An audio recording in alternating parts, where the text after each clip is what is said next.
Alhamdulillah, nahmaduhu wa nasta'inuhu wa nastaghfiruh. Na'udzu billahi min shururi anfusina wa sayyi'ati a'malina. May yahdihillahu fala mudilla lahu wa may yudlil fala hadiya lahu. Asyhadu an la ilaha illallah wahdahu la syarika lahu wa asyhadu anna Muhammadan abduhu wa rasuluh. Allahumma shalli wa sallim wa barik ala Nabiyyina Muhammadin wa ala alihi wa ashabihi ajma'in. Amma ba'du. Setelah itu kita mulai dengan bacaan basmalah. Bismillahirrahmanirrahim. Asyhadu an la ilaha illallah wa asyhadu anna Muhammadar rasulullah. Wa raditu billahi rabban wa bil islam dinan wa bi Muhammadin nabiyyan wa rasulan. Rabbi zidni ilman wa rzuqni fahma. Seperti biasanya, monggo Bapak Ibu kalau ada pertanyaan boleh diajukan. Lihat wajah.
Pertanyaan dari Ibu, di lembaran itu ada judul Ruqyah untuk Majnun.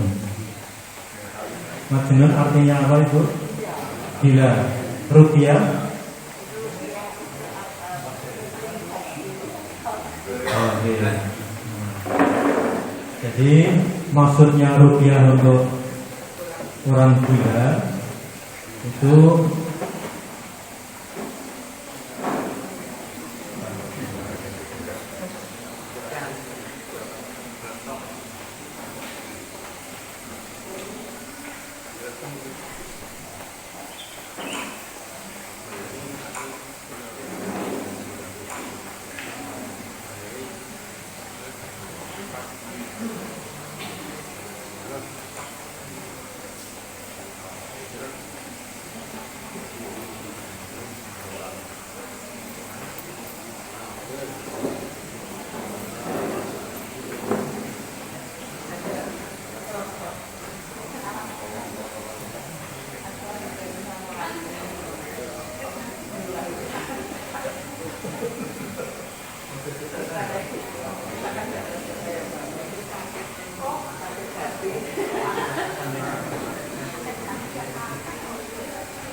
Ruqyah dari kata-kata itu Ibu.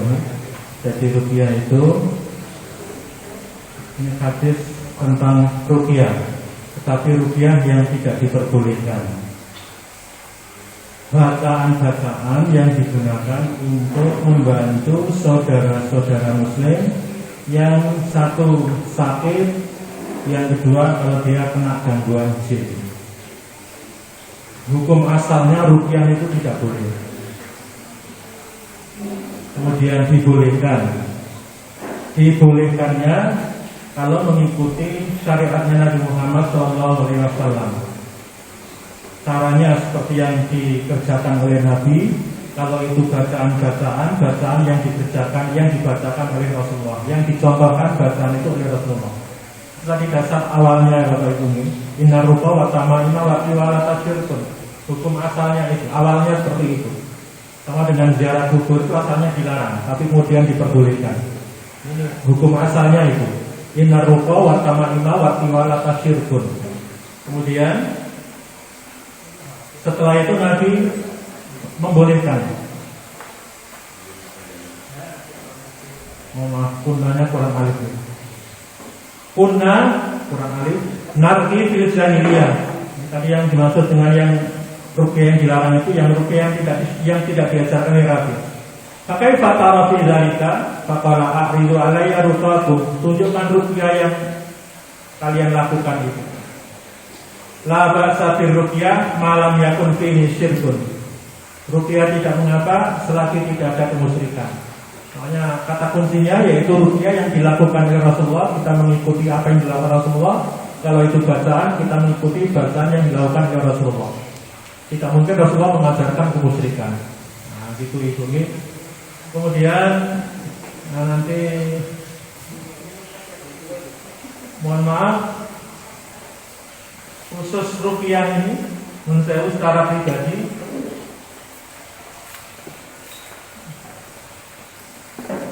ini bedanya apa? Itu oke.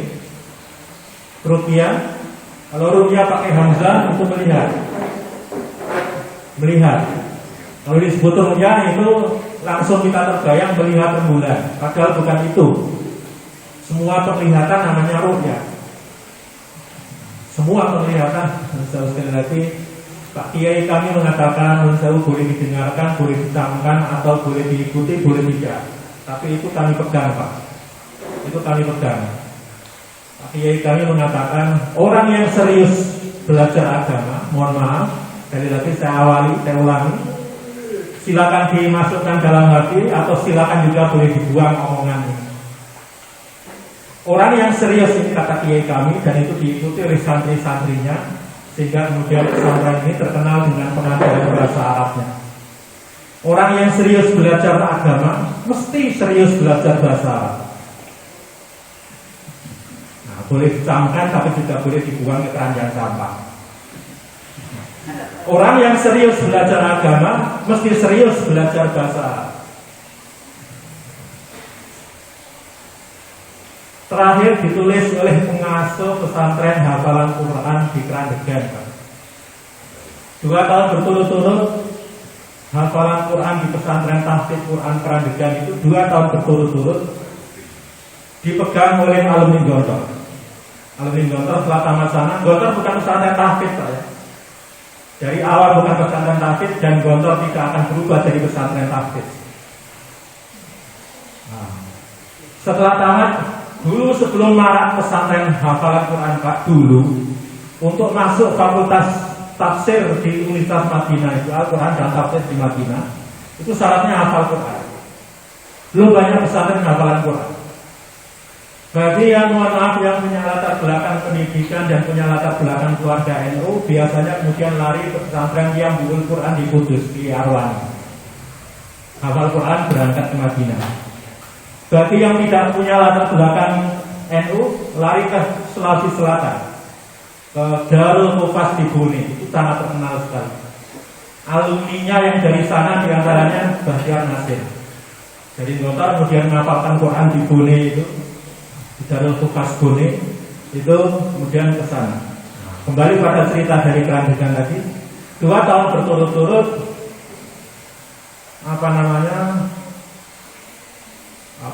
prestasi atau itu dipegang oleh alumni Gontor. Tamat dari Gontor kemudian datang ke Krandegan. Berapa dia menghafalkan Quran? Hanya 6 bulan, 30 juz. Pengasuhnya di sana menyampaikan apa kuncinya, karena dari Gontor itu sudah ngerti bahasa Arab, jadi lebih mudah membantu hafalan, seperti menghafal bahasa Indonesia bagi orang Indonesia. Nah gitu. Jadi ini istilah ruqyah tadi Ibu. Ruqyah itu pengobatan, salah satu jenis pengobatan. Pengobatan satu kalau kita kena beberapa penyakit, tidak semua penyakit Pak ya. hanya beberapa penyakit yang ditunjukkan oleh Rasulullah. Kemudian satu lagi karena gangguan jin. Saya pribadi mohon maaf itu saya tidak menekuni ruqyah. Saya tidak menekuni ruqyah. Jadi mengingat kepada hadis yang diriwayatkan dari sahabat, kisahnya Ukasah bin Mihsan, orang yang minta ruqyah itu nanti termasuk golongan yang tidak menyertai Nabi bersama-sama Nabi yang masuk surga 40.000, setiap 1.000 disertai lagi dengan jumlah sekian, mereka ke surga tanpa hisab itu. Dan ruqyah itu menurut saya, kenapa orang sampai, nah ini tadi kalau penyakit itu pesannya nanti kalau Ibu bisa buka ulang tentang kisah Ukasah bin Mihsan itu. Nah, dia tersengat kalau jengking, kemudian dia bacakan ayat yang dibacakan oleh bacaan yang dibacakan oleh Rasulullah. Tapi kemudian sahabat yang mendengar itu kemudian mengisahkan kisah yang 40.000 masuk surga tanpa hisab. Benar wahai Mihsan, engkau termasuk baik, orang yang baik, melakukan ruqyah sebagaimana yang dituntutkan oleh Rasulullah. Itu kami kira itu. Kuncinya Bapak Ibu, jadi kalau penyakit pokoknya kuncinya kita hidup sehat. Tidak semua penyakit bisa diruqyah Bapak Ibu. Tidak semua penyakit bisa diruqyah. Tidak mungkin usus buntu kok diruqyah, itu tidak mungkin. Patah tulang kok diruqyah itu juga tidak mungkin. Jadi tidak semua penyakit bisa diruqyah. Kuncinya sehat itu hidup dengan cara yang sehat. Kuncinya tidak kena gangguan jin. Jadilah orang Islam yang sempurna. Jadilah orang Islam yang sempurna. Cita-cita itu tinggi Pak ya. Cita-cita itu tinggi. Kalau mau ke Jakarta, cita-cita ke Jakarta itu rugi. Kalau kiai kami dulu cita-cita itu jangan ke Jakarta, Mekah mana? Mesti Jakarta kelewatan. Nah, jadi cita-cita kita jadi orang yang Muslim yang sempurna. Jangan mudah untuk melanggar aturan Allah. Ini gampang-gampang kesetanan yang seperti itu. Ini gampang kesetanan itu. Nah, yang seperti itu nanti bahasa Jawanya setan orang doyan, bibit orang bulit. Jadi hanya itu saja. Untuk sehat, hiduplah dengan cara yang sehat. Untuk supaya tidak diganggu jin, jadilah orang Islam yang sempurna. Kayak Nun Sewu, Umar bin Khattab itu Bapak Ibu. Umar bin Khattab itu setan aja lari. Kalau tahu dia lari setan itu. Kita cita-cita kita seperti itu. Kalau kita begitu, Ibu ini, Bapak ini.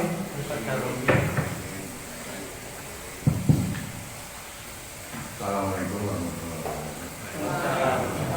Maaf Pak Firman, saya tidak bertanya, tapi saya mengusulkan tertarik dengan khutbah Anikman dari Imam Nawawi. Itu mengenai iman kepada Allah dan hari akhir. Oleh karena itu alangkah baiknya kalau pengajian ini ada tema tentang hidup sesudah mati. Nah, diakhirkan di sana. Meskipun temanya ini mungkin panjang, tapi kan tidak perlu harus disampaikan setiap pengajian itu. Mungkin di salah satu. Jadi yang pertama misalnya episode pertama ini yaitu dengan meninggal itu, yaitu kan sakaratul maut. Tema pertama tentang itu. Lalu yang kedua, mengenai alam barzakh, alam kubur. Kemudian setelah itu etapa berikutnya adalah tentang hari kiamat. Kan kita setelah alam kubur kan kita nunggu hari kiamat, itu kan lama sekali. Nah, setelah hari kiamat, etapa berikutnya adalah yaitu prosesi setelah hari kiamat ini sampai kemudian kita itu ditentukan masuk surga atau masuk neraka. Jadi kita ada beberapa episode itu yang tidak harus semuanya satu pengajian, tapi bisa diambil yang penting dulu, misalnya dari itu mengenai sakaratul maut, begitu seterusnya sampai kita itu akhirnya ditentukan masuk surga atau setelah hari kiamat itu kan banyak dari kalau di pengajian Al-Quran dan Sunnah kan banyak diceritakan. Jadi itu terus saya lah, saya ada tema setiap pengajian itu tema ini hari ini temanya, nanti disusul juga dengan tema yang lain. Terima kasih Pak. Ya, betul diterima Pak. Kita mulai ahad depan ya. Satu hadis yang diriwayatkan oleh Imam Bukhari dan Muslim, saya lupa nomor berapa kalau di Arba'in Nawawi itu. Rukun iman yang 6 itu yang sering diulang-ulang hanya 2. Maka yu'minu billahi wal yawmil akhir falyakul khairan aw liyasmut. Siapa yang beriman pada Allah dan hari akhir, hendaklah berkata-kata yang baik. Kalau tidak bisa berkata baik, hendaklah diam. Maka yu'minu billahi wal yawmil akhir falyukrim jarahu. Siapa yang beriman pada Allah dan hari akhir, hendaklah dia menghormati tetangganya, memuliakan tetangganya. Maka yu'minu billahi wal yawmil akhir falyukrim dhaifahu. Siapa yang beriman pada Allah hari akhir, hendaklah memuliakan tamunya. Banyak orang bertanya, kenapa kok yang diulang-ulang itu? Jadi Rasulullah itu mengikuti Rasul. Ini pertanyaan di Bruno hari Ahad kemarin Pak saya. Kenapa yang ditunjuk oleh Allah itu sebagai utusan terakhir Pak Muhammad SAW? Ditanya itu, ya saya tidak tahu Pak. Saya tidak tahu kenapa Pak Allah memilih Muhammad itu. Pak Muhammad SAW putranya Abdullah itu bertingkat jadi yang terakhir. Saya tidak tahu itu kehendak Allah. Beliau sebelumnya mengatakan, padahal beliau itu kan orang tidak, ya mohon maaf kalau dari sisi ilmu beliau hanya mohon maaf malah mengatakan dirinya ummi, tidak bisa baca, tidak bisa tulis. Nah sekali lagi, sekalipun ummi tidak bisa baca, tidak bisa tulis, Pak, mohon maaf setelah menjadi Rasul itu beliau menjadi orang nomor 1 di dunia. Apa resepnya? Karena in attabi'u illa ma yuha ilayya illa man uhiya ilayya. Di ayat yang lain, saya hanya mengikuti apa yang diwahyukan oleh Allah saja. In attabi'u, saya hanyalah mengikuti apa yang diwahyukan oleh Allah. Hadis yang lagi itu, siapa yang beriman pada Allah dan hari akhir, itu hanyalah mengomentari firman Allah ini Pak. Surat An-Nahl 22 ini. Ilahukum ilahu wahid, Tuhan kalian itu Tuhan yang satu. Falladzina la yu'minuna bil akhirati qulubuhum munkiratun. Orang yang tidak beriman pada hari akhir itu mesti hatinya mengingkari keberadaan Tuhan yang satu itu. Nah, jadi hanya menjelaskan tentang ini. Di pernyataan yang terakhir menjelang kemarin awal Oktober dan akhir September 30 September kemarin, Ketua MIUMI itu Majelis Intelektual dan Ulama Muda Indonesia. MUI mudanya Pak. Kalau MUI itu isinya orang-orang tua. Ini MIUMI itu yang muda-muda. Tapi ketuanya ternyata sudah tua. Walaupun mohon maaf penampilan fisiknya masih sangat muda sekali. Nah, kemarin pas hari lahir beliau banyak yang mengucapkan selamat ulang tahun, selamat hari lahir. Itu ternyata umurnya sudah 62 tahun. Namanya sebentar lagi akan turun gelar profesornya, Profesor Dr. Hamid Fahmi Zarkasi. Nah, beliaulah yang yang semangat untuk membentengi umat Islam Indonesia ini dari sepilis. Sepilis itu singkatan dari S itu sekuler, P itu pluralisme, lis itu liberalisme. Sipilis, penyakit sipilis yang melanda orang Islam. Sekularisasi, liberalisasi dalam hal agama, termasuk dalam hal yang lain juga, dan pluralisme beragama. Beliaulah yang berani mengatakan dan membuka tabir selama ini, sekalipun Nurkhalis Masjid itu Al-Gontor, gurunya Kiai Zarkasi dari Gontor sangat tidak senang dan kecewa dengan Nurkhalis Masjid. Di antara kekecewaannya, kemudian beliau ungkapkan, Kiai Zarkasi mengatakan itu namanya guru anyar. Dia terpesona dengan guru barunya, guru baru dari Chicago Amerika sana. Dia terpesona dengan itu, pulang ke Indonesia membuat tatanan yang tidak normal, tidak lumrah. Selama Kiai Zarkasi hidup, mohon maaf, ternyata Nurkhalis juga tahu itu. Nurholis masih tidak berani menginjakkan kakinya di Gontor. Baru 7 tahun setelah Kiai Zarkasi meninggal dunia, Kiai yang baru putranya Pak Zarkasi mengundang Nurholis di Gontor. Karena Nurholis sudah sedikit tidak sekeras dulu ketika pulang dari Amerika dia mengeluarkan slogan sekularisasi itu. Nah, setelah dia di Paramadina, dia menjadi rektor Paramadina. Gerakannya bukan sekularisasi tapi gerakan insan madani. Itu sama dengan yang dicanangkan oleh MUI, dicanangkan dengan ISMI waktu zaman Pak Habibie. ISMI berdiri, gerakannya adalah itu, gerakan masyarakat madani. Maka Kiai Gontor mengundang Nurholis untuk bicara tentang masyarakat madani itu di Gontor. Nah, itu tentang Biumi tadi Pak ya, ketuanya Pak Hamid Zarkasi mengatakan Pancasila itu intinya di sila pertama, bukan sila yang lain. Kalau orang berani melanggar sila pertama, mesti yang lain-lain berani melanggarnya. Lihatlah Soekarno. Ketika dia merasa luar biasa hebatnya, mohon maaf, seolah-olah Tuhan itu tidak ada, dia mampu berbuat zalim kepada siapapun. Ulama-ulama dijebloskan ke penjara bukan hanya Buya Hamka ternyata. Isa Ansori yang tokoh Masyumi juga dijebloskan ke penjara juga tanpa lewat pengadilan. Dan ulama itu disiksa di penjara. Nah, mohon maaf juga. Mohon maaf Pak. Saya dapat dari orang Malaysia. Ini omongan dari ulama-ulama Indonesia waktu itu. Kalau pengen tahu di mana Soekarno berada, carilah di tempat hiburan malam. Tapi kalau pengen tahu di mana Tuanku Abdurrahman berada, carilah di masjid.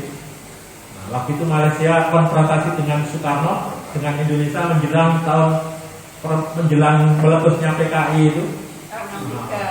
Itu ganyang Malaysia itu kan provokasi dari PKI. Kata orang Malaysia, ini ulama Indonesia yang mengatakan. Mohon maaf. Di saat mohon maaf yang merasakan tahun 60 sampai 65 barangkali ekonomi sangat susah, tapi presidennya terus tambah istri. Demikian juga ada menteri yang namanya Yusuf Huda Dalam. Istrinya bukan hanya 3-4, lebih daripada itu. Di saat rakyatnya susah seperti itu, mohon maaf. Sila kedua, sila ketiga persatuan Indonesia sama saja. Sumatera Barat memberontak, orang Islam, tapi Sumatera Sulawesi Utara orang Kristen pun memberontak juga. Karena ini presiden ini sudah melenceng dari kiblatnya ini. Akhirnya sekarang disebut dengan kami itu ingin meluruskan kiblat bangsa. Jadi kata kuncinya, siapa yang berani melanggar sila pertama, merasa Tuhan itu tidak mengawasi dia, tidak mengontrol dia, merasa Tuhan tidak ada, maka dia akan mudah berbuat tidak adil, bermudah untuk berbuat tidak manusiawi, mudah untuk tidak mengedepankan persatuan, mudah untuk pokoknya semuanya keadilan diabaikan dan macam-macam. Itu kami kira apa cara mungkin nanti insya Allah usul kita terima. Semuanya berangkat dari pertanggungjawaban kita Pak ya. Jadi hidup ini nanti ada pertanggungjawabannya. Iman pada hari akhir itu begitu sebenarnya. Hidup ini tidak selesai begitu mati, tidak selesai, tapi nanti setelah itu masih berlanjut dengan pertanggungjawaban. Kalau orang yakin itu, maka Rasulullah menyatakan dalam hadis beliau, la yasriqu sariq hina yasriq fa huwa mu'min. Pencuri itu ketika mencuri dia tidak beriman. Hilang imannya. Ya la yazni wa la yazni zani hina yazni wa huwa mu'min. Tidak mungkin orang itu berzina kalau dia beriman. Karena ini nanti diskusinya panjang Pak di kalangan orang Islam itu. Jadi pelaku dosa besar itu Muslim atau kafir?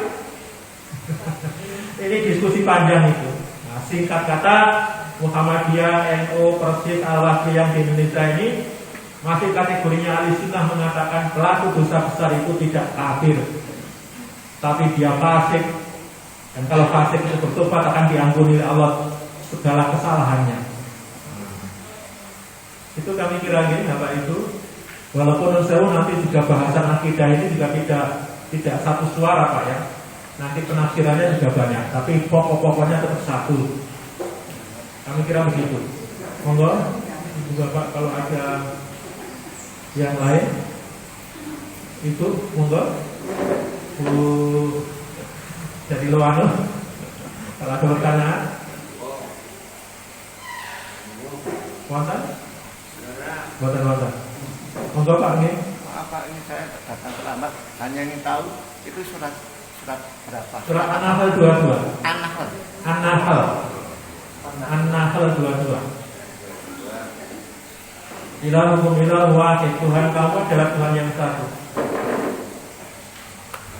Alladzina la yu'minuna bil akhirati qulubuhum munkiratun wa hum mustakbirun, mereka sombong sekali orang-orang itu. Mohon maaf Pak ya. Saya ya menjelang satu Oktober ini banyak baca sejarah tentang PKI Pak.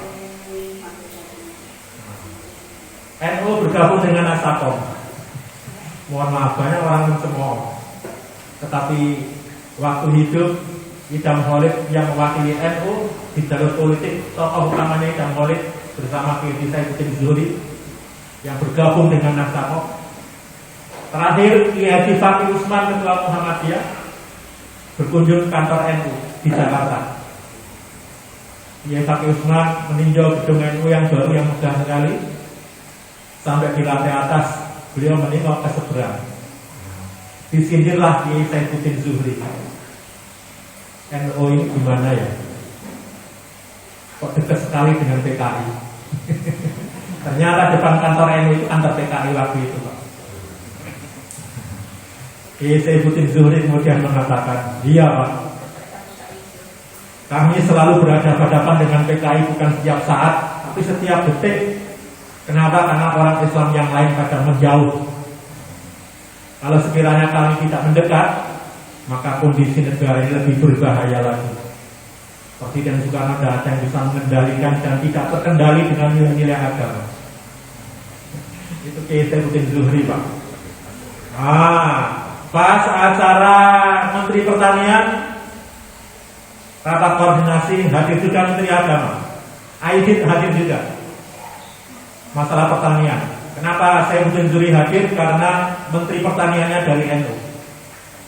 Yang dibahas salah satunya adalah pemberantasan hama pertanian.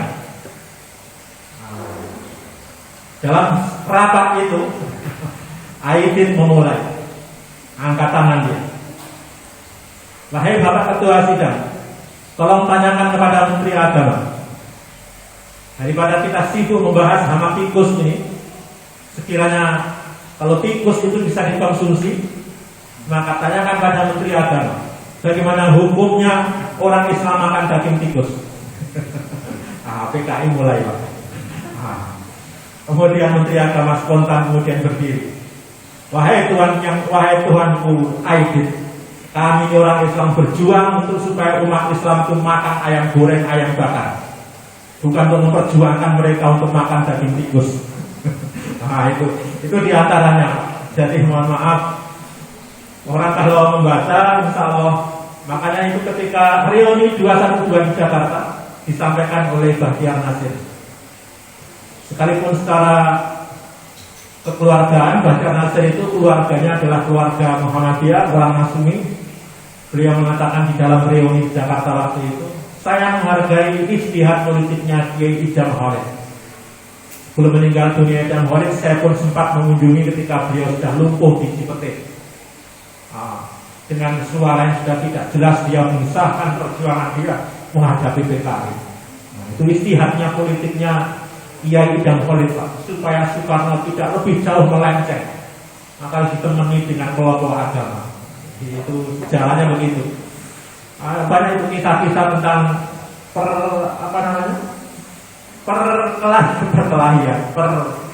gesekan NU dan PKI waktu itu Pak. Termasuk Idam Khalid mengatakan, kami ini orang Islam, kami punya harga diri, kami punya identitas, kami punya ideologi. PKI dalam pamfletnya Pak, dalam brosur-brosurnya itu, PKI selalu menampilkan logo PKI Paluait.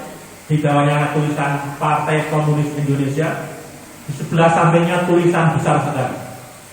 Jadi Pak Warid itu Partai Komunis Indonesia dan partainya orang yang tidak berpartai.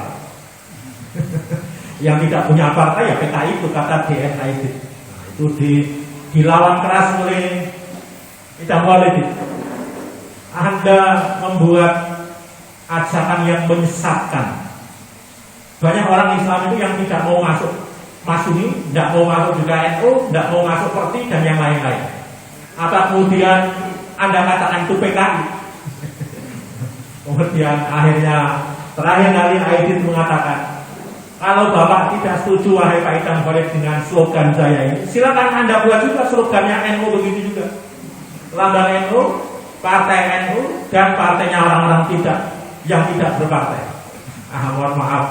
Mohon maaf Pak Aidit, kami ini orang Islam punya harga diri dan punya ideologi, punya identitas. Kami tidak licik seperti Anda. Itu jawaban telah Kiai Idam Walid. Kemudian Soekarno merasa gerah dengan perdebatan itu karena ini adalah 3 unsur pokok dalam Nasakom, tetapi selalu ribut melulu NU dan PKI itu. Akhirnya kemudian disuruh menyelesaikan sama Menteri Dalam Negeri. Singkat kata akhirnya kemudian slogannya Aidit yang mengatakan PKI itu Partai Komunis Indonesia dan partainya orang yang tidak berpartai itu dilarang digunakan lagi. Nah, itu sejarahnya seperti itu Bapak Ibu. Jadi mohon maaf kok di kemudian hari ada lagi yang mau saya Pak. Mohon maaf sekali. Mohon maaf karena kita tidak perlu mengomentari kelompok orang lain. Dikatakan NU dulu bergabung dengan PKI bersama dengan PNI di Nasakom.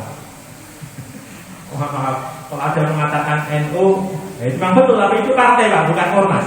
Itu partai, bukan ormas. Kalau ormasnya tidak. Jadi 3 kiai pokok yang mendukung Nasakom itu Idam Walid, Saifuddin Zuhri sama Wahid Wahab, putranya dari Kiai Wahab Nasrullah. Ketika zaman Pak Karno itu sebelum meletus PKI, Menteri Agama itu Wahid Wahab ini dijebak oleh PKI sehingga kemudian dia diturunkan dari Menteri Agama. Penggantinya Saifuddin Zuhri. Orang Muhammadiyah tidak ada yang mau orang Muhammadiyah tidak ada yang mau bergabung dengan Nasakom itu. Artinya menggantikan adalah Saifuddin Zuhri yang orang NU juga. Kemudian orang mengatakan NU bergabung bergandengan dengan PKI itu NU politik Pak. Kalau ormasnya tidak. Nah suatu ketika mohon maaf ada kisah itu mohon maaf orang Muhammadiyah menyinggung masalah keterlibatan NU dalam politik Soekarno yang Nasakom itu. NU kok mau bersanding dengan PKI? Dijawab sama orang NU. Mohon maaf, kami bukan bersanding dengan PKI, tapi kami bersanding dengan tokoh Muhammadiyah. Yang membuat slogan Nasakom itu kan tokoh Muhammadiyah. Soekarno itu kan dibanggakan sebagai kader Muhammadiyah, Pak. Jadi mohon maaf, kami tidak berdampingan dengan orang yang anti agama, tetapi kami ini mengikuti programnya kadernya Muhammadiyah. Nasakom itu yang mengeluarkan, yang menelurkan adalah Soekarno yang dianggap sebagai kader Muhammadiyah, bahkan berpesan ketika meninggal dunia, tolong peti jenazahnya diselimuti dengan bendera Muhammadiyah. Jadi gitu ceritanya Pak ya. Tadi di belakang hari putranya kader Muhammadiyah ini dalam video yang sangat viral sekali menyampaikan itu kok ada ustadz, Pak Kiai, alim ulama mengisahkan tentang kehidupan akhirat tadi yang akan kita bahas itu Pak Daron. Mengisahkan tentang masa, tentang nanti timbangan, tentang sirat yang katanya seperti rambut dibelah 7. Memang dia sudah pernah menyaksikan itu. Memang dia sudah pernah menyaksikan itu.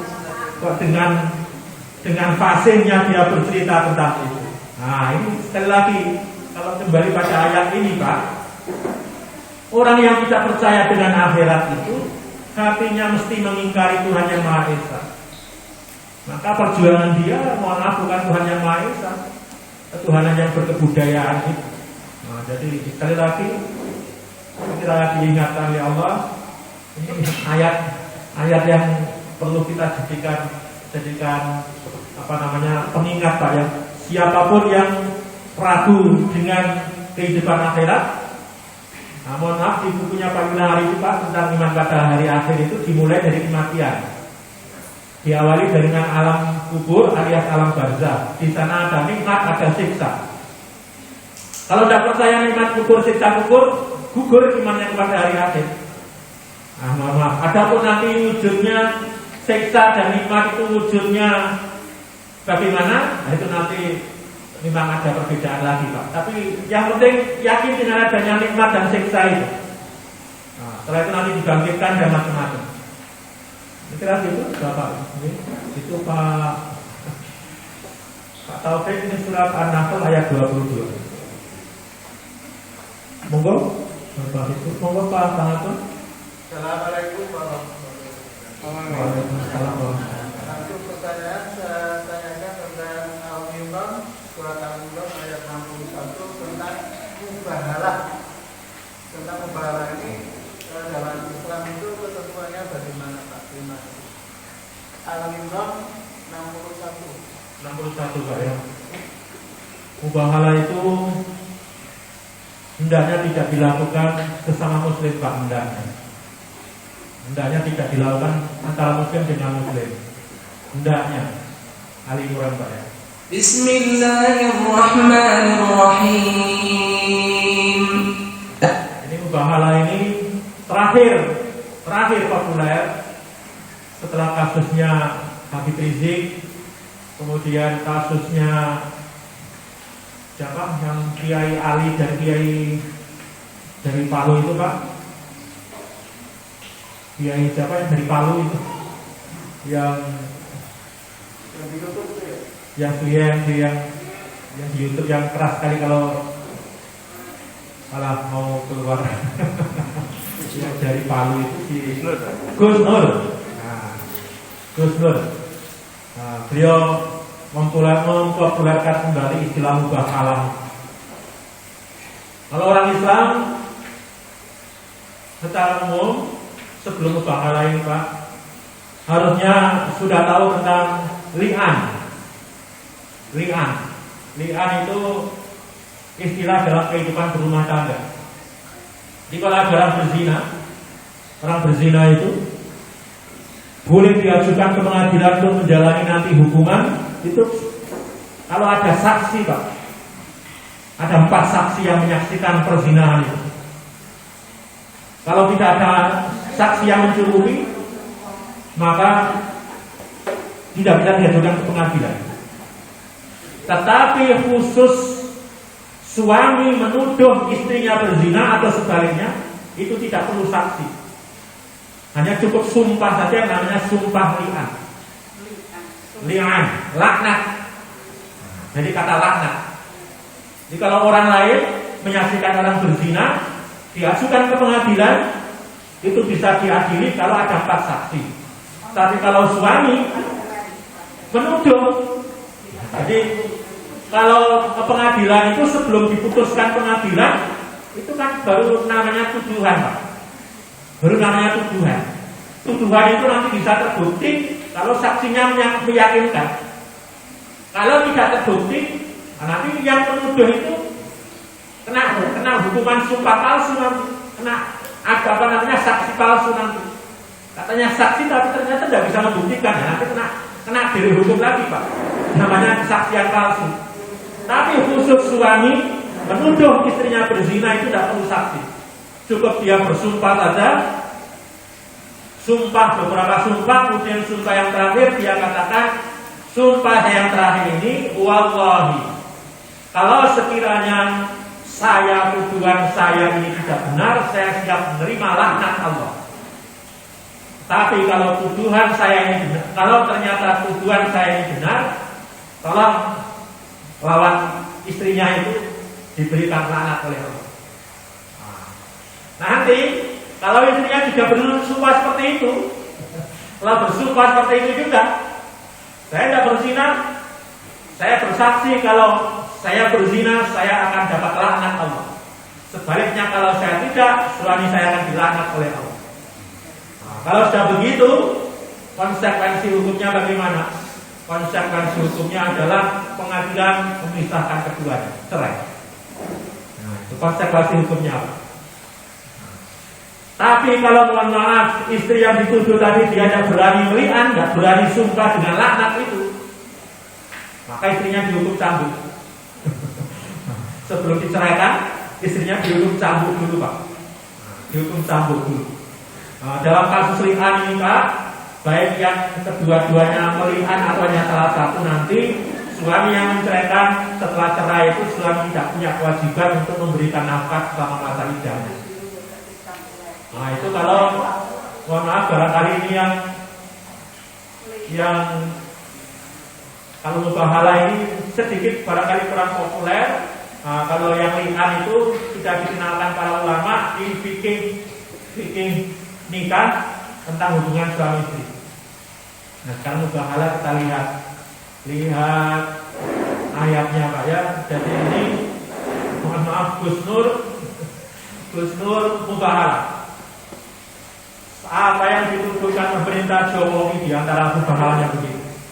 Kalau pemerintah Jokowi sekarang ini menuduh saya dengan tuduhan macam-macam, saya adalah radikal, saya adalah teroris dan macam-macam. Kalau terbukti dia siap menerima hukuman daripada Allah, laknat daripada Allah, 7 turunan malah disebut. Tapi kalau ternyata tuduhan itu tidak betul, mohon ya Allah turunkan hukuman dan laknatmu kepada pemerintah hari ini dan 7 turunan. Itu ayat 60 Pak Palantung gitu.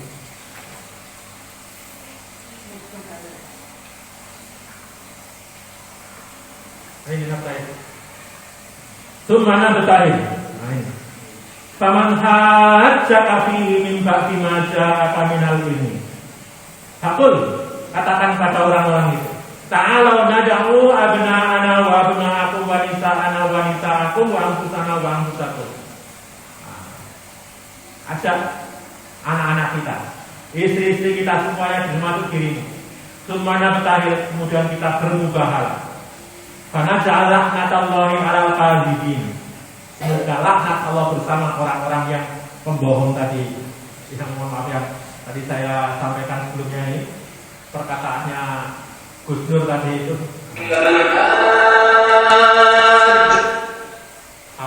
Jika siapa yang membantahmu dalam hal ini, setelah engkau memperoleh ilmu, katakanlah, hai Muhammad, marilah kita panggil anak-anak kami dan anak-anak kamu, istri-istri kami, istri-istri kamu sendiri. Kemudian marilah kita bermubahalah agar laknat Allah ditimpakan pada orang-orang yang berdusta. Anu sewu, saya sampaikan di muka tadi, saya sampaikan di muka nanti kita sampaikan ceritanya Buya Hamka. Hubungannya dengan Soekarno, hubungannya dengan Muhammad Yamin, hubungannya dengan Pramudia Anantatur. Luar biasa kezalimannya Pak Bung Karno pada 3 orang itu kepada Buya Hamka itu. Sampai mohon maaf keluarganya Buya Hamka itu aja mau makan susah. Jadi semuanya seperti diboikot keluarganya Buya Hamka itu. Buku-buku yang percetakan yang membantu percetakannya bukunya Buya Hamka tidak boleh lagi terbitkan. Bukunya Buya Hamka tidak boleh lagi dijual. Padahal hidupnya keluarganya dari situ. Buya Hamka kalau ditahan kemudian tidak bekerja, bagaimana anak istrinya bisa memenuhi nafkahnya? Akhirnya kemudian panji masyarakat yang selama ini membantu percetakan buku-bukunya Buya Hamka tidak bisa lagi berbuat apa-apa. Terakhir kali senjatanya keluarganya Buya Hamka, ia mendekati panji masyarakat yang selama ini banyak membantu keluarga Buya Hamka. Itu pun dilakukan sembunyi-sembunyi Pak.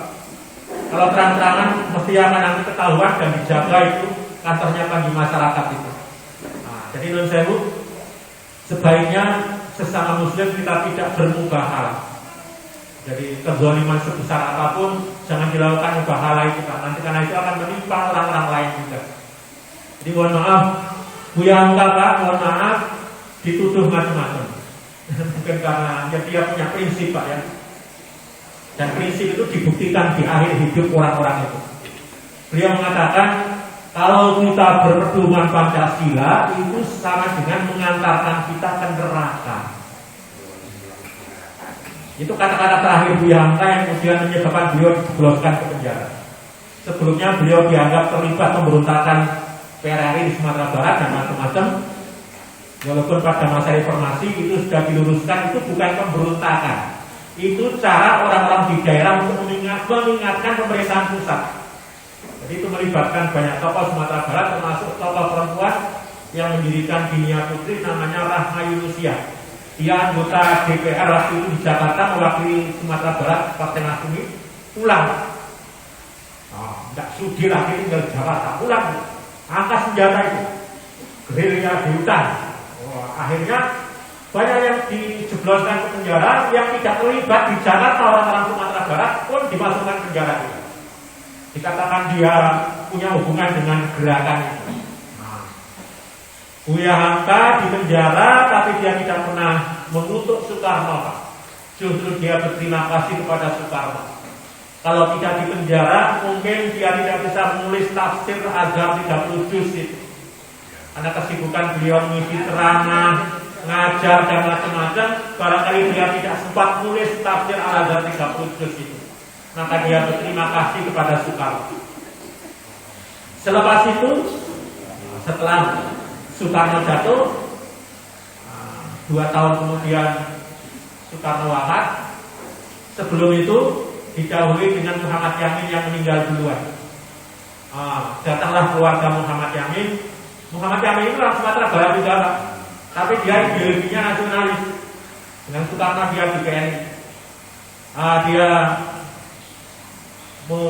mengutus keluarganya untuk menjemput Buya Hamka supaya bersedia menemani Buya Hamka menuntun di akhir hayatnya dengan ucapan kalimat tauhid.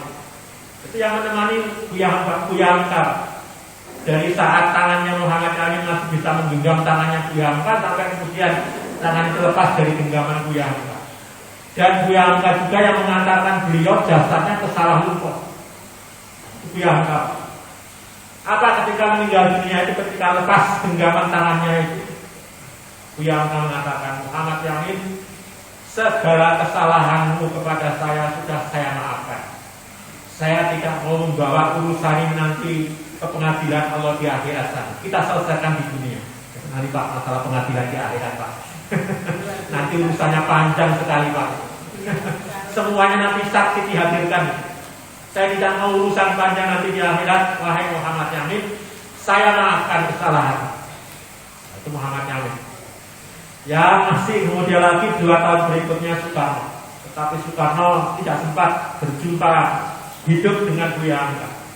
Buya Hamka didatangi ajudan tentara yang disuruh ngawal Soekarno di masa pengasingan Soekarno di rumah Yaso gitu. Nah itu kemudian ditanya, Anda ada apa urusan ke sini? Saya mengantarkan sebuah surat ini wahai Buya Hamka. Isi surat itu adalah tulisan Soekarno semasa hidupnya, tolong kalau saya nanti mati, itu dikiranya Buya Hamka memimpin sholat jenazah saya. Ketika membaca surat itu, Buya Hamka bertanya, sekarang Soekarno di mana? Baru saja meninggal dunia Buya Hamka. Yang sama juga dilakukan oleh Buya Hamka. Wahai Pak Karno, Bung Karno, mohon maaf segala kesalahan Anda kepada saya sudah saya maafkan. Saya tidak mau panjang urusan besok di akhirat. Nah itu Pak Buya Hamka. Satu lagi Pramudianantur yang sempat panjang usianya. Di masa tuanya, anaknya Pramudianantur namanya Astuti mau menikah dengan seorang mu'alaf, orang dari luar negeri namanya Daniel. Oleh Buya Hamka, Daniel itu boleh nikah dengan oleh Pramudianantur. Pramudia itu orang Bluro ya. Haluannya dulu memang haluan kiri. Dia yang termasuk menguasai Lekra, lembaga keseniannya NU itu ketuanya Pramudia itu. Lembaga keseniannya PKI, Lekra itu ketuanya Pramudia itu. Dia menuduh Buya Hamka sebagai pencuri karya sastra. Buya Hamka membuat novel judulnya Tenggelamnya Kapal Panderwijk. Kapal Panderwijk itu saya baca tahun 83 waktu di SMP. Karena guru saya mengatakan ini cerita bagus sekali. Di sini Buya Hamka menulis Lamongan Jadi dalam kisah itu dikisahkan tokoh utamanya Zainuddin dan Hayati. Hayati waktu itu dari Surabaya mau pulang ke Padang, kapalnya tenggelam di pelabuhan Brondong Lamongan. Nah, sampai sekarang monumennya masih ada itu Pak, monumen tenggelamnya kapal Panderwigi. Kalau ke Lamongan masuk pelabuhan Lelang ikan di Brondong itu ada menara tinggi, menara di situ ada prasasti monumen tenggelamnya kapal Panderwigi. Roman cerita yang judulnya Tenggelamnya Kapal Panderwigi itu Buya Hamka dituduh oleh Pramudia Anantatur sebagai pencuri. Itu sebenarnya karya sastra yang ditulis oleh Alman Faluti di Mesir dengan judul Magdalena. Kisahnya mirip Pak, kisahnya mirip memang, tapi isi ceritanya berbeda. Itu mengisahkan tentang kehidupan orang Sumatera Barat yang kemudian diusir dari kampung halamannya sampai kemudian terdampar di Sulawesi Selatan, akhirnya di masa tuanya pindah ke Surabaya. Nah, itu begitu diantaranya. Nah, Pramudia tadi minta tolong kepada Buya Hamka untuk membimbing mengajari agama yang namanya Daniel tadi. Nah, itu diantaranya. Jadi mohon Pak Hatur ini sebaiknya yang seperti ini tidak usah dipopulerkan. Jadi cukuplah urusan orang Islam itu diselesaikan baik-baik saja. Tidak usah kita mudah-mudah mendatangkan laknat dan azabnya Allah. Nah, kira begitu Pak. Jadi tapi kalau mungkin saking jengkelnya mungkin ya, tapi yang orang seperti Buya Hamka itu langka Pak ya. Seperti Buya Hamka itu langka memang. Karena barangkali kita tidak merasakan apa yang dirasakan oleh Gus Nur, dirasakan oleh Habib Rizik dan yang lain-lain. Memang mungkin sangat perih sekali mungkin. Tapi sebaiknya kalau bisa tidak usah kita bawa ke sana, membawa laknat dan azab Allah itu. Nah, itu ya kita tidak tahu persis Bu ya. Mohon maaf, barangkali kebetulan saya mengatakan barangkali. Semoga itu bukan azab, bukan laknat. Jadi setelah Gus Nur itu berbuah bahala itu Pak, gempa Palu dan tsunami Palu itu, pondok pesantrennya Gus Nur utuh, tidak ada kerusakan apapun. Jadi orang yang anak muridnya santrinya Gus Nur mengatakan inilah hasil mubahalahnya Gus Nur, mubahalahnya Gus Nur. Tapi kita berharap semoga itu bukan mubahalahnya beliau. Ya pengingat bagi kita semuanya agar jangan mudah melupakan Allah, jangan mudah melupakan hukum Allah yang berupa sunnatul yang digelar di alam semesta ini. Ini kan ada ayat-ayat kauniyah, ayat kauliyah ya. Yang kauliyah itu Quran dan sunnah Rasul, yang kauniyah ya ayatnya yang digelar di alam. Jangan kita melupakan yang dua itu. Itu kami kira Pak Pengatur. Jam berapa ini Pak? Jam 4 menit. Monggo kalau ada lagi. Oke Pak. Kita lupa ya, tapi di Quran itu juga ada dua surga ini. Itu apa? Kafir apa? Rahman. Suratnya di kita lupa itu ya. Tapi ada dua surga. Pemahaman. Oh, surat Ar-Rahman kayaknya Pak. Rahman ya, 46. Jannatain. Rahman.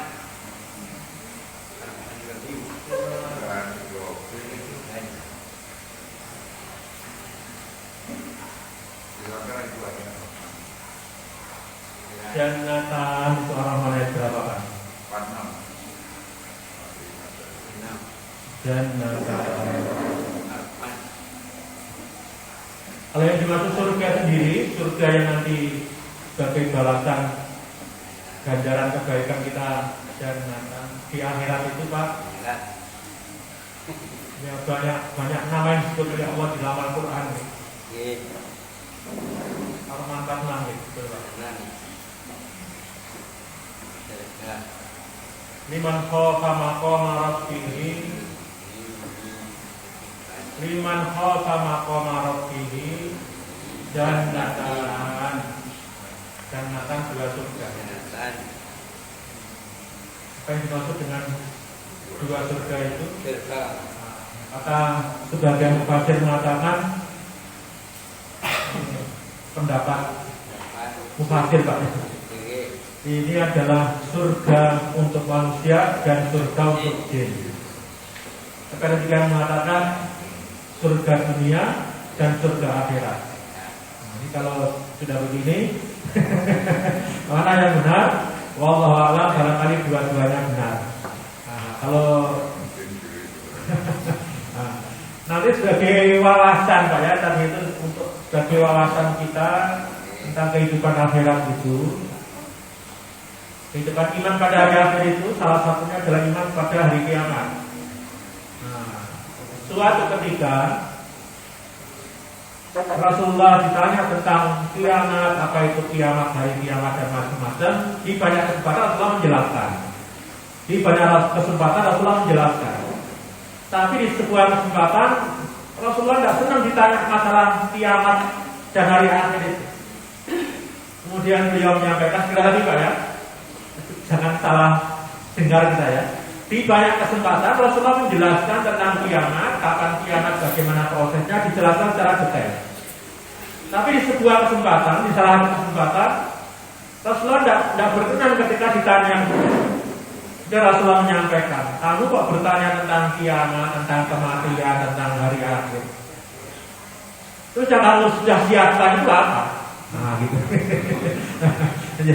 Yang sudah kamu siapkan itu apa? Gitu. Nah, jadi menurut saya, nanti juga ini pelajaran penting Pak ya. Kita nanti barangkali kita sampaikan rinciannya, peristiwanya seperti apa, tapi tidak kalah penting juga yang harus kita siapkan bekal kita untuk menuju ke sana. Kemudian mohon maaf, di dalam matan keyakinan dan cita-cita hidup Muhammadiyah, matan keyakinan dan cita-cita hidup Muhammadiyah itu dijelaskan Islam yang dipahami oleh Muhammadiyah itu adalah Islam yang meliputi ajaran satu akidah, yang kedua akhlak, yang ketiga ibadah, yang keempat muamalah duniawiyah.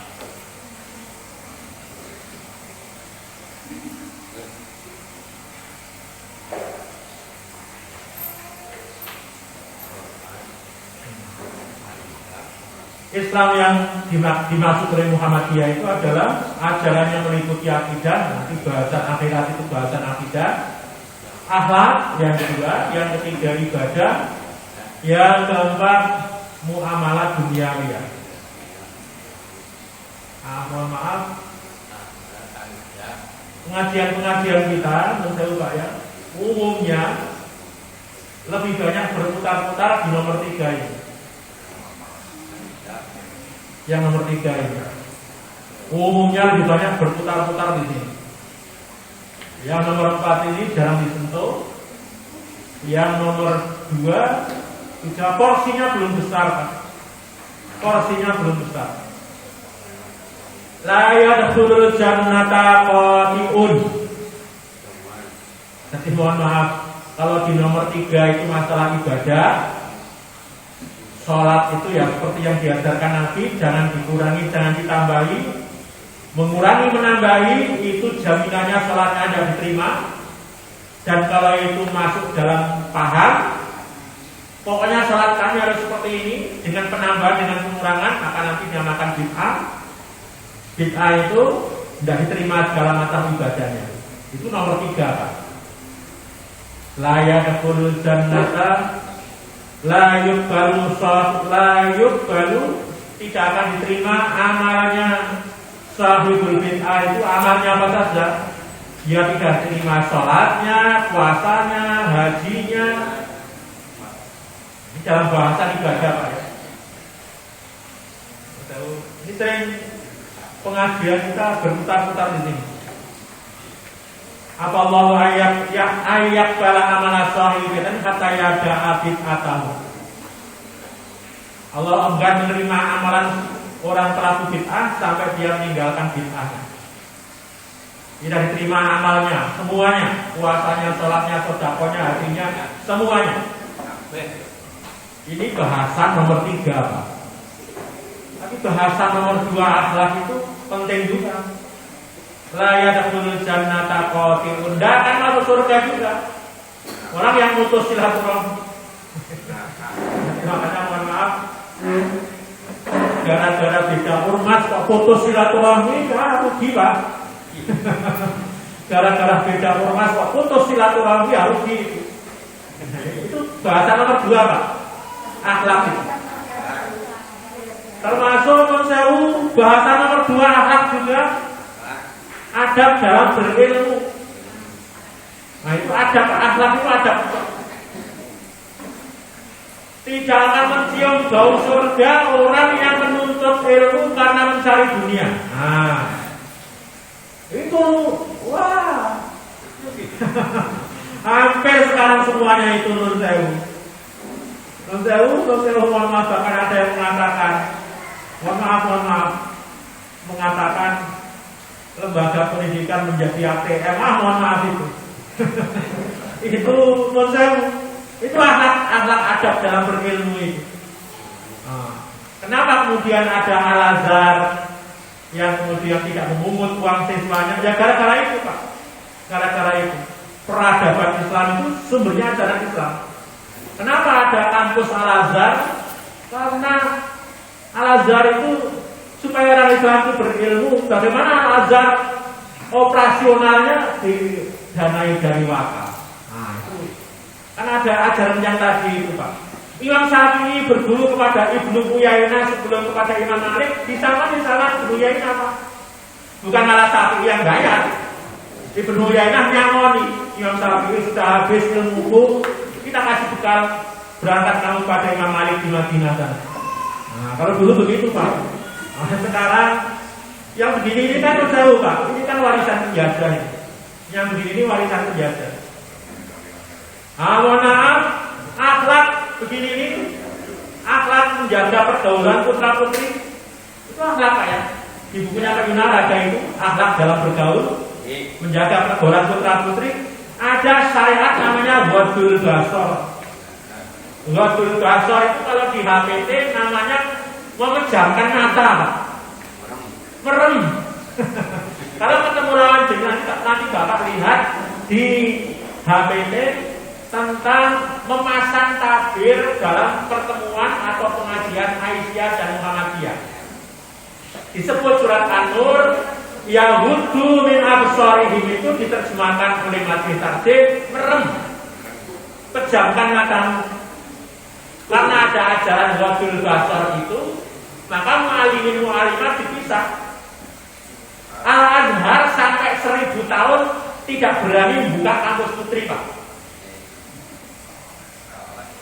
Mas Ari di pos ini ada kampus putri? Ada? Berapa perjalanan dari kampus putra? 5 kilo. Al-Azhar berani buka kampus putri setelah 1000 tahun Pak. Dan itu setelah dia datang ke Indonesia ada Dinia Putri tadi. Dinia Putri yang didirikan oleh Rahayu Musia yang ikut angkat senjata melawan Soekarno itu. Dan hari ini Nun Sewu, Dinia Putri itu jasanya luar biasa. Nun Sewu bapak-bapak memperhatikan dinamika persyarikatan selama COVID ini. Siapakah yang menyumbang uang miliatan kepada Muhammadiyah? Miliatan kepada Muhammadiyah untuk menangani COVID? Yang langganan suara Muhammadiyah itu umpuk gitu. Namanya Nur Hayati Pak. Siapa Nur Hayati itu? Tamatan Dinia Putri. Dialah yang membuat kosmetik halal pertama kali di Indonesia. Saya tidak sebut nama mereknya. Ibu-ibu tahulah itu mereknya. Kosmetik halal pertama kali di Indonesia dan sekarang menjadi raja kosmetik di Indonesia. Itu alumni Dinia Putri Padang Panjang. Jadi Dinia Putri itu hanya mendidik muridnya menjadi putri-putri Membina rumah tangga yang baik, ibu rumah tangga yang baik, diajari masak, diajari meracik bumbu, diajari jahit. Hanya itu saja Gini Putri itu, Bu. Tidak diajari neko-neko itu. Hanya itu saja. Nah, itulah hasil didikannya diantaranya. Saya sebut satu yang paling populer terakhir, namanya Nur Hayati. Di Malaysia, Brunei sangat terkenal Gini Putri itu, Pak. Jadi di Jawa barangkali tidak populer. Pondok Pesantren Gontor ketika mau membuka kampus putri itu belajar ke Gini Putri. Kami kira gitu, Bapak Ibu, mohon maaf ada hal-hal yang kurang. Kita akhiri, insya Allah mulai ahad depan kita awali kajian tentang hari akhir ini, Pak ya. Tentunya nanti masih kita berikan kesempatan kepada Bapak Ibu yang ada barangkali pertanyaan-pertanyaan yang selain menyangkut bab hari akhir.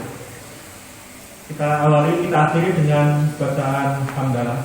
Alhamdulillahirobbilalamin. Subhanakallahumma wa bihamdika, asyhadu an la ilaha illa anta, astaghfiruka wa atubu ilaik. Mohon maaf kalau dalam kami menyampaikan ada salah khilafnya. Wallahu a'lam bishawab. Assalamualaikum warahmatullahi wabarakatuh.